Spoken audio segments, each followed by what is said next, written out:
నిబంధన మందసమును గూర్చి ఇప్పుడు మనము తెలుసుకుందాం.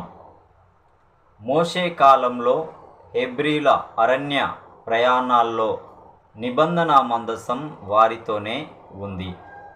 నిబంధన మందసాన్ని తుమ్మకర్రతో చేశారు. 10 ఆజ్ఞలు రాసి ఉన్న 2 రాతి పలకలు మందసంలో ఉండేవి. ప్రాచీన ఇజ్రాయేలుకు సంబంధించిన అత్యంత ప్రముఖ మత చిహ్నమైన మందసం వర్ణన వేర్వేరుగా ఉంది. మందసం పొడవు 45 అంగుళాలు, వెడల్పు 27 అంగుళాలు, ఎత్తు 27 అంగుళాలని నిర్గమాకాండం వివరిస్తుంది. మందసాన్ని తుమ్మకర్రతో చేసి అన్ని వైపులా బంగారంతో పొదిగారు. 2 కెరూబులను మేలిమి బంగారంతో మందసం పైకప్పుపై చెక్కారు. 2 బంగారపు మోత కర్రలను మందసానికి ఇరువైపులా ఉన్న బంగారపు ఉంగరాల్లో దూర్చి మోసుకొని వెళ్ళేవారు. బెసలేలు వీటన్నిటిని తయారు చేశాడని నిర్గమాకాండం వివరిస్తుంది. నిర్గమాకాండం 25వ అధ్యాయం 10 నుండి 22 వచనములు, 31వ అధ్యాయం 2-7 వచనములు, 35వ అధ్యాయం 30 నుండి 35 వచనములు, 37వ అధ్యాయం 1 నుండి 9వ వచనం వరకు, ద్వితీయోపదేశ కాండం 10వ అధ్యాయం 1 నుండి 5 వరకు కూడా మందసం గురించి క్లుప్త వివరణ ఉంది. ఇజ్రాయేలీలు బంగారపు దూడను పూజించడం చూచిన మోషే 10 ఆజ్ఞల రాతి పలకలను పగలగొట్టాడు.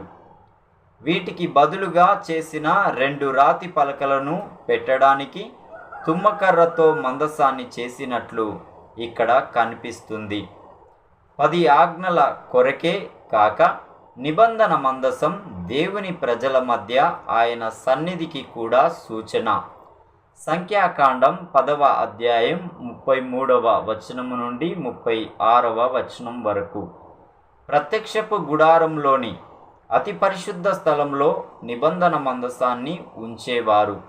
నిర్గమాకాండం 26వ అధ్యాయం 34వ వచనములో లేవీయులైన యాజకులు మందసపు మోతకర్రలను తమ భుజాల మీద మోసుకొని వెళ్ళేవారు. ద్వితీయోపదేశకాండం 10వ అధ్యాయం 8వ వచనం. అయితే అరణ్య ప్రయాణాల్లో నిబంధన మందసమే ఇజ్రాయేలీయుల మార్గదర్శి. సంఖ్యాకాండం 10వ అధ్యాయం 33వ వచనం. మందసాన్ని ఎవరూ తాకకూడదు, తాకిన వారు మరణించినట్లు 2వ సమూయేలు 6వ అధ్యాయము 6-7 వచనములు తెలియజేస్తుంది. ఇజ్రాయేలీయులు వాగ్దాన దేశంలో ప్రవేశించడానికి యోర్దాను నదిని దాటినప్పుడు వారి వెంట ఉన్న మందసం యెహోషువ 3వ అధ్యాయం 6 నుండి 17 వచనములు యెరికోను జయించడంలో ప్రముఖ పాత్రను పోషించింది కూడా.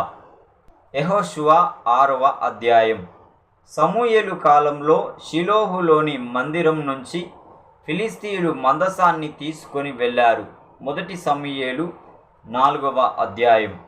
అయితే దేవుడు 7 నెలలు ఫిలిస్తీయులపై తెగులు రప్పించగా వారు మందసాన్ని కిర్యత్యారీముకు తిరిగి పంపించారు. మందసం అక్కడ 20 సంవత్సరాలు ఉంది.